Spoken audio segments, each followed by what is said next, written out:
आज मी स्वतः या ठिकाणी इलेक्ट्रिक व्हेकल जे आहे त्याचा वापर केलेला आहे आणि इतर ज्या काही गाडी ज्या माझ्या ताफ्यामध्ये ज्या आवश्यक सुरक्षेविषयक आवश्यक ज्या गाड्या आहेत तेवढ्याच गाड्या या माझ्या ताफ्यामध्ये राहतील।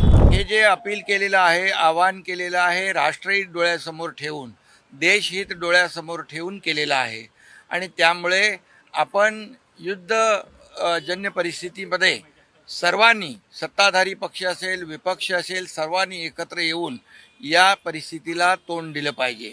या ठिकाणी जे त्यांनी काटकसरीचं नियोजन सांगितलेलं आहे त्याप्रमाणे पेट्रोल डिझेल याचा वापर कमी झाला पाहिजे। इतर जे काही आपले जे डॉलर ज्याच्यावर खर्च होतात, इम्पोर्ट जे आपण करतो, आता क्रूड ऑइल मोठ्या प्रमाणावर आपण इम्पोर्ट करतो आणि त्यामुळे हे कमीत कमी त्याच्यावर काटकसर करून ते कमीत कमी त्याचा वापर झाला पाहिजे असं आवाहन मोदीजींनी केलं।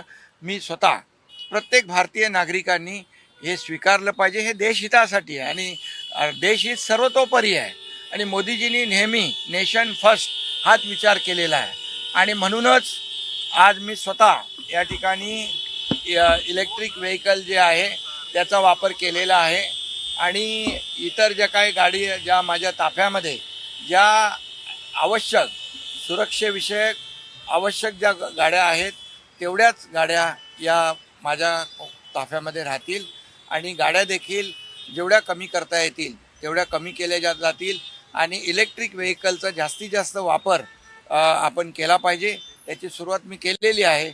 इतरही आमचे मंत्री देखील आहेत, त्यांनाही मी सांगितलेलं आहे आणि मुख्यमंत्री महोदयांनी देखील काल आवाहन केलेलं आहे की राज्य सरकारने पूर्णपणे अशा परिस्थितीमध्ये महाराष्ट्र हा प्रधानमंत्री नरेंद्र मोदीजींच्या आव्हानाला प्रतिसाद देतो आहे।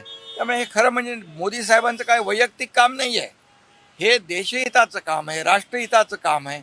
आपल्या देशातल्या नागरिकांना कमीत कमी या युद्धाचा फटका बसला पाहिजे, परिणाम कमीत कमी झाला पाहिजे, अशा या हेतूने हे आवाहन केलेलं आहे आणि म्हणून राजकारण कधी करावं, कुठं करावं हे विपक्ष आणि विरोधी पक्षाने ठरवलं पाहिजे। खरं म्हणजे राजकारण करायच्या खूप वेगवेगळ्या प्रसंग असतात, वेगवेगळ्या संधी असतात, परंतु राजकारण अशा परिस्थितीमध्ये विरोधकांनी करता कामा नये।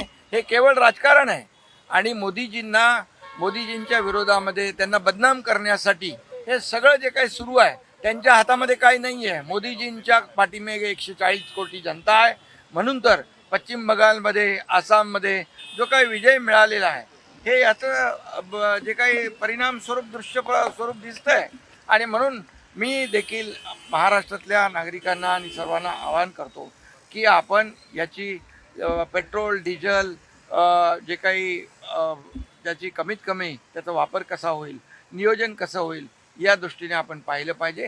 हे देशहितासाठी, राष्ट्रहितासाठी आवश्यक आहे। मुख्यमंत्र्यांनी आदेश केले की आता विमानं देखील आता वापरता येणार नाही। ज्या माध्यमातून इंधनाचा वापर कमी करून इंधनाची बचत करता येईल त्या माध्यमातून आपण ती केली पाहिजे।